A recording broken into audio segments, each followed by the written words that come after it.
Welcome to the Impact Over Optics podcast, a place where real progress shines beyond appearances and distractions. Here, voices from across industries come together to share wisdom, stories, and strategies that remind us what's possible when purpose leads the way. Because true progress is not measured by how it looks, but by the impact it leaves behind. Let's get started. Welcome to Impact Over Optics, the podcast where we go beyond appearances and focus on what really moves the needle: authentic leadership, purposeful results, and lasting impact. I'm your host, Jim Viscusi, and today I'm joined by Ryan Derstine. Ryan is a 43-year-old strength and conditioning coach with 23 years of coaching experience. He's been married for 20 years with two twin 12-year-old sons. He's competed in Brazilian Jiu-Jitsu as well as amateur mixed martial arts for 3 years and has completed dozens of endurance races, from half marathons to full Ironman.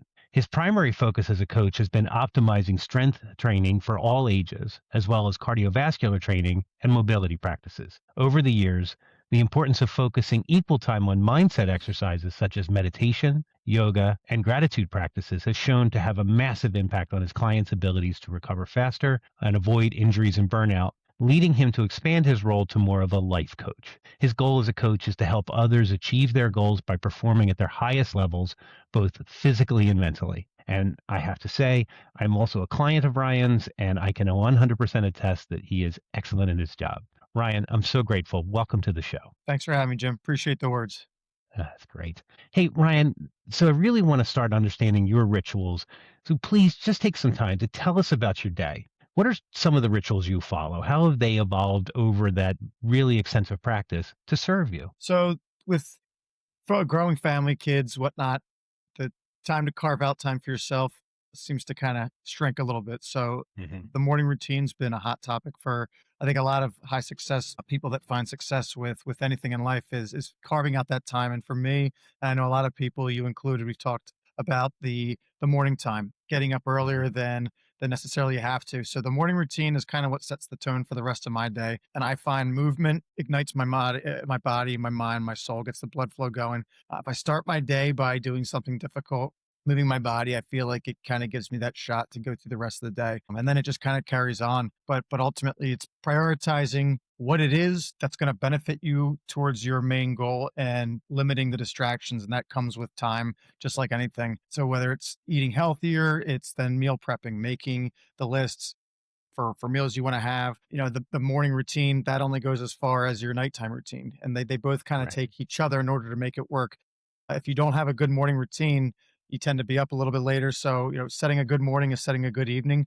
And then taking time to read self-help, whether you can call it self-help books, whatever it is, personal growth, both in the field that I'm trying to thrive in, which is health, fitness, strength and conditioning, as well as other things, expand my mind and things that maybe I don't have the most vast knowledge in, making time for those practices to both kind of make myself think, to challenge myself physically, mentally, emotionally. And then also ultimately I'm doing these days for my family, for my kids, to be, how is what I'm doing serving my family? That's first and foremost. And if things that I'm doing, I can look at in the mirror and say they're not serving my driven purpose, then I have no time for them. And things change. It changes, obviously, as the kids get older.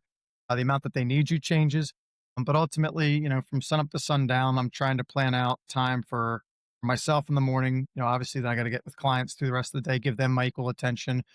Coming home, shifting from the, everything on to clients, taking on all of that, to then being 100% present for my family, fueling my body throughout the day, all those things that kind of, touch into completing yourself on a day-to-day basis. As far as I'm getting adequate rest, I'm moving my body, I'm nourishing my body, but then I'm also nourishing myself, not just with food and water, but also with the relationships and listening to my kids, listening to my wife, listening to my friends and all that stuff. So like I said, sun up to sundown, it's just kind of a carve out time for all different aspects of things that are important. So physical, mental, and then relationships as well. So That's fantastic, Ryan. And while that sounds really well prepared and like you're doing your best to set yourself up, I am sure that there are times when that does not work out for you. So Sure. How do you recover when something unexpected comes into your day? And how has that sort of process evolved for you over time? I'm pretty reactionary. I think a lot of people, we have a plan how we see things going. Hmm. Just like I said, I steal your phrase a lot, which is pivot, you know, it's if you think that things are never going to go sour, you're just setting yourself up for failure. So I've learned to kind of evolve as to, it's not a matter of if things go wrong, it's just a matter of when.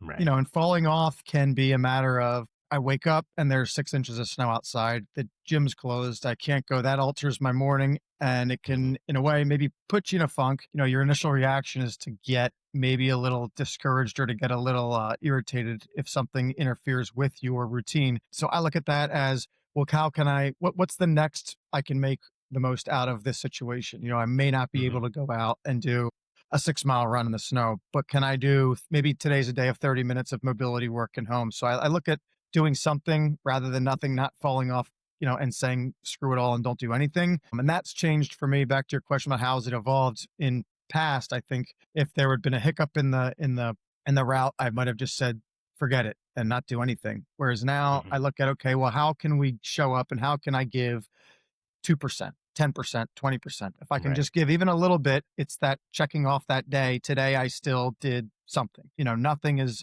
to me, in my mind, like nothing's never acceptable. Sometimes you need a day off, but if I can at least do something, even if it's a fraction of what I wanted to do, something's better than nothing. So getting back on after you've been slightly derailed, even with just the littlest, slightest bit of effort, is kind of what keeps me stacking those wins day to day. So So let's dig into that for a little bit. Do you ever judge yourself when you don't get the, like, I'm looking at those times when sometimes the thing that's interrupting you is actually you rather than an external event sure. like the 6 inches of snow. How do you address your mental self-talk to bring yourself back into that good state that you're talking about? A lot of it is, I think in showing, I think at the heart of us, we're all compassionate to others. I feel like we show other That's people very more true. compassion than we do ourselves. Yes. And my wife's been kind enough to kind of, she talks me off the ledge to a certain extent. I will in past, and even to a certain extent, obviously now, the negative self-talk, if I screw up or if I miss something, I think we all will call each other, you bonehead, you did something like that. And, she said, would you speak like that to me? Or the big one was, Right. would you say that to your grandmother? Would you call your grandmother that? And I said, well, no. And she Mm, goes, well, so why is it okay to talk to yourself that way? Because yep. the self-judgment, it comes into play, whereas if I can't give it my all, then it was either all or nothing.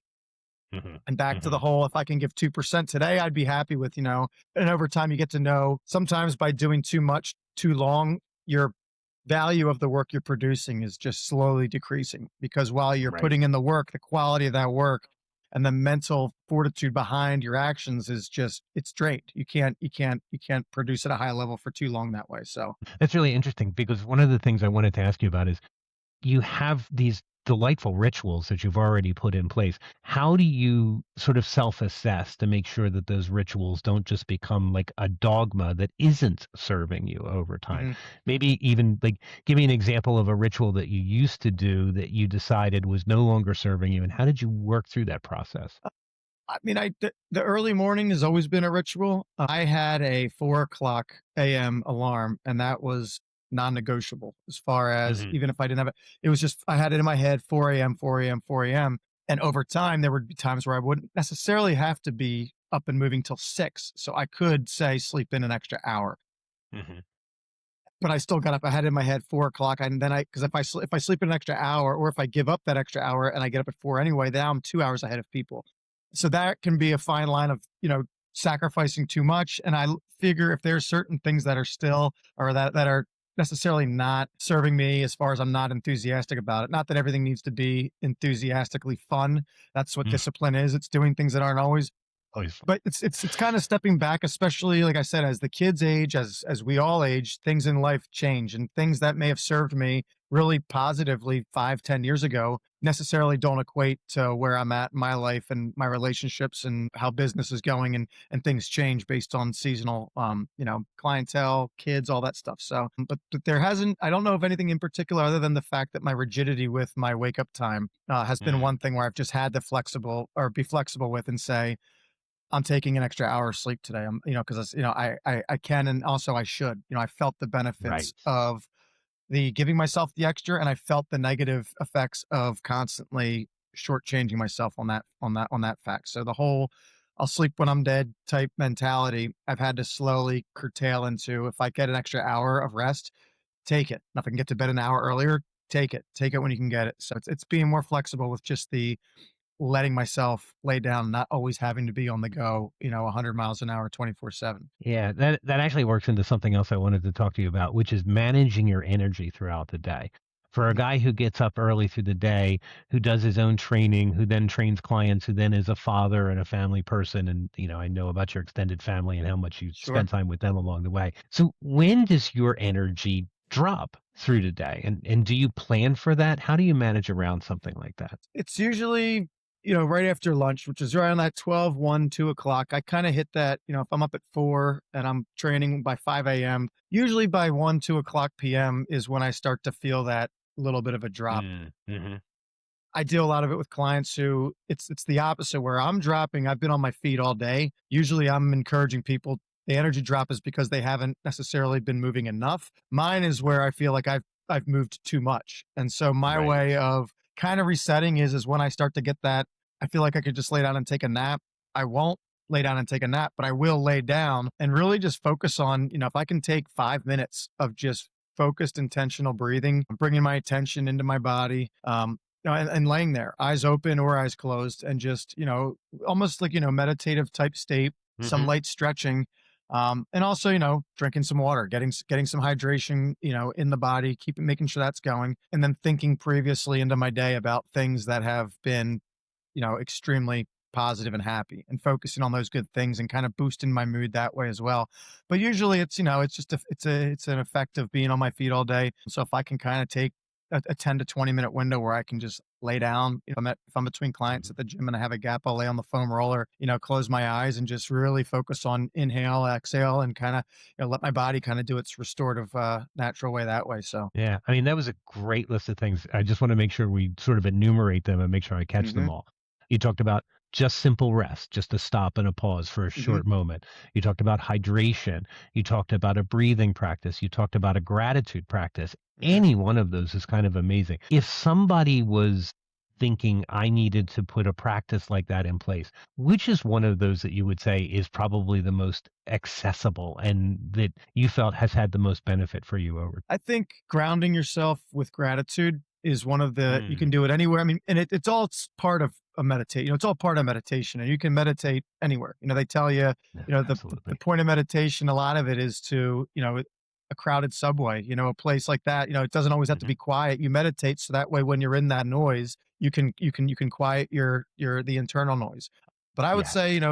one of the best things I'd read, I read, the practice of gratitude. I read a lot of different, books on just being grateful. And one of the first things was, upon waking every morning, the first thing I do once I'm awake, I close my eyes again and I just think of, in my head, I say three things that I'm thankful for.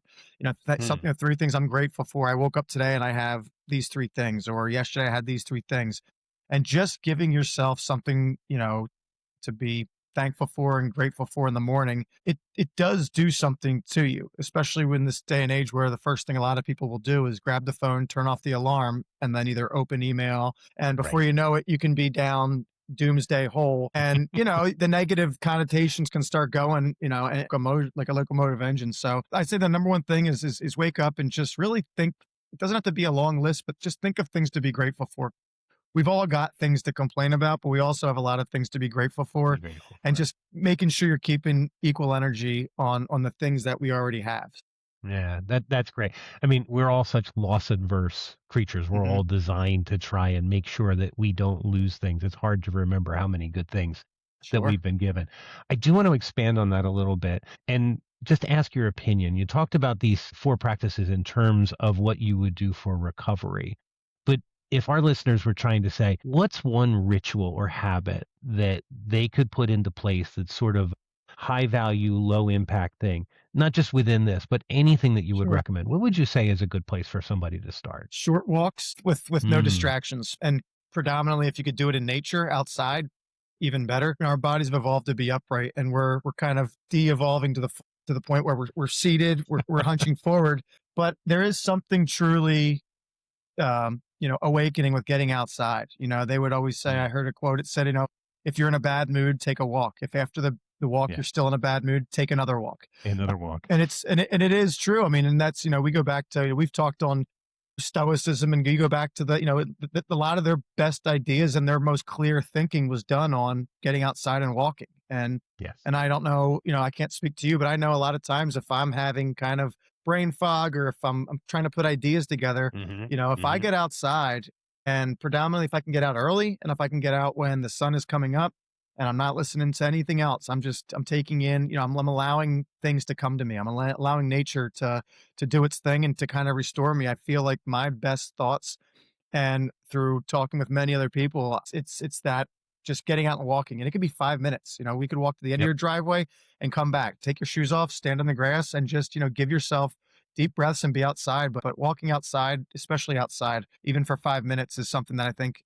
it's a quick fix for anybody can do, whether it's standing outside or walking outside. Yeah, that's fantastic, actually, and it is so accessible to almost everybody just to be able to Sure. take a minute and change your circumstance. But let's talk about how some of these smaller type rituals may have scaled for you over time. So, is there something that you did that you found just like opened a gateway to other things that you wanted to expand into over time? Is there any sort of habit like that that you just feel was really a gateway into a bigger practice for you?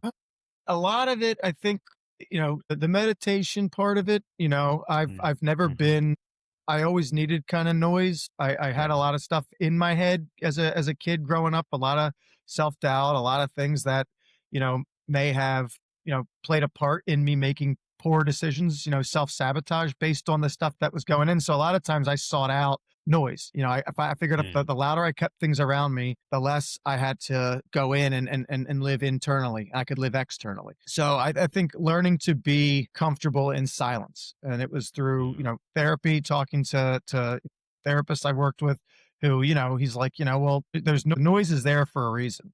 And the more you try to quiet it with external things, it may quiet it for a second, it might quiet it for a week or a year, but at some point they come back, and they come back Yeah. louder each time. So really learning to be okay with being in silence alone with myself, and then also voicing those things to my loved ones, predominantly like my wife. Mm. Um, Mhm. you know, like having that outlet, or journaling. I look at the same thing. Yeah. There's gotta giving those internal voices an outlet, putting them somewhere. And whether it's me putting them into the ears of my wife or my friends or my parents, or it's in onto the paper in my journal, it's kind of talking your way through it, writing your way through it, and giving them their due respect as far as, okay, I'm seeing you, I'm hearing you, I'm going to give you my full attention, whatever those emotions are, and I'm going to accept it and feel it. And then I think once you've accepted it, it's easier to move on. Now you can give them the spotlight they wanted. You feel it, you let it pass through your body, and that's where the meditation part has really kind of taken me. I feel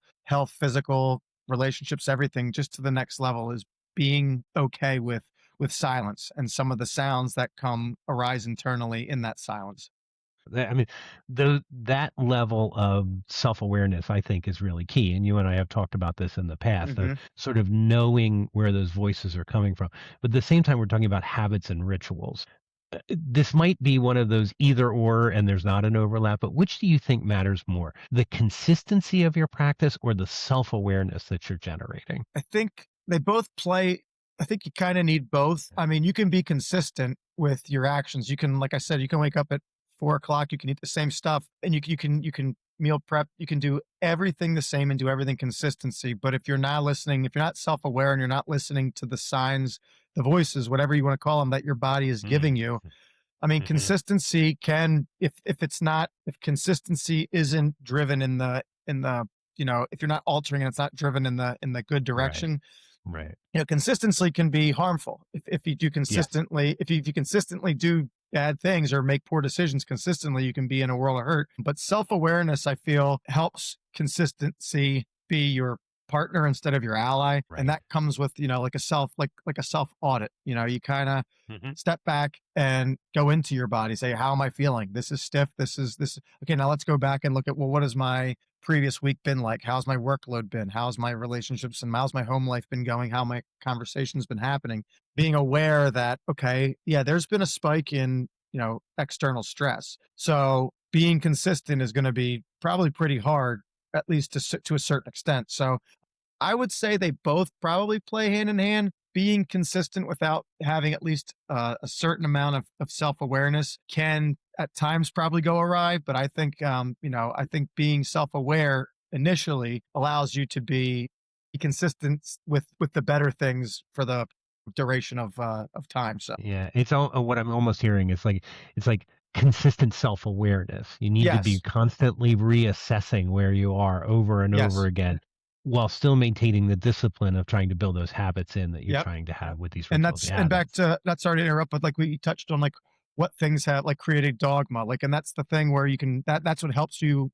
discover the habits that maybe aren't serving you is by Yeah. reevaluating and saying self-aware. And it's like, am I going through these things? Like, is there anything behind these consistent actions? And if it is just, well, I'm going through it, okay, well, is it serving me as a purpose? And reevaluating again, being self-aware can help you back to that point as far as what to maybe if you have to pick and choose certain things to either continue or to avoid, I can help you there as well. But yeah, No, that's great.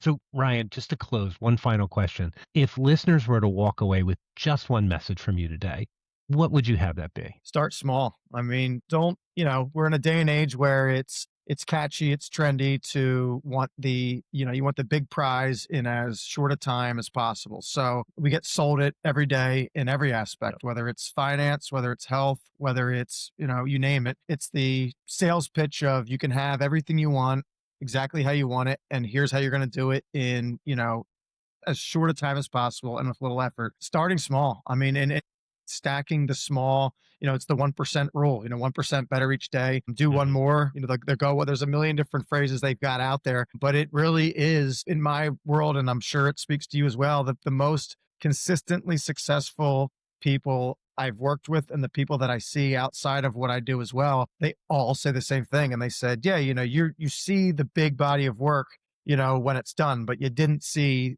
the 5 to 10 years ago when you were just Right. scraping by the bottom. And it's, sticking with it long enough and doing enough time to where you can see, they call it the, whatever, it's the curve where if you stick with it long enough, The eventually, exponential curve, right? yes. And Yes. that's the thing. And so many people stop, shy of that because it just doesn't come soon enough. So I look at it as, whether it's train for life, whether it's work for life, whatever it is, we're doing this until we die. And hopefully that's a long time, as Right. long as we can make it. So I always look at clients. If I tell somebody, they say, well, I want this and I'd like to do 8 to 12 weeks. And I said, well, why don't you give it a year? And why don't you give it a year? I said, well, you got the rest of your life, so the goal should be to do something you can withstand the rest of your life. And that's where I look at, I can maintain small, consistent improvements every week, every month, every year, Mhm. and keep myself in a relatively healthy space mentally and physically without the burnout. So, small things, no matter how small they seem, something's always better than nothing. So if there's one message, it's don't be afraid to start small and even kind of keep adding small. Don't try to bite off more than you can chew, with hopes that it's going to increase your arrival at the finish line. So Yeah, yeah. So start small, be aware, and be consistent. Sounds like absolutely, a great message. That's fantastic. absolutely. Ryan, thank you so much for joining us on the Impact Over Optics podcast. Please follow the work that Ryan is doing on his website, trainforlife.us. We'll post that in the show notes, as well as his Instagram page, Train for Life Fitness. I'm Jim Viscusi, and remember, authentic change always outlasts appearance. Until next time, lead with purpose and leave a real mark. Thanks again for joining us on the Impact Over Optics podcast. We hope today's insights sparked fresh ideas and reminded you of the power of purpose-driven work. Please share this episode with others who believe in real change, and join us again as we continue to look beyond appearances and focus on the impact that truly lasts.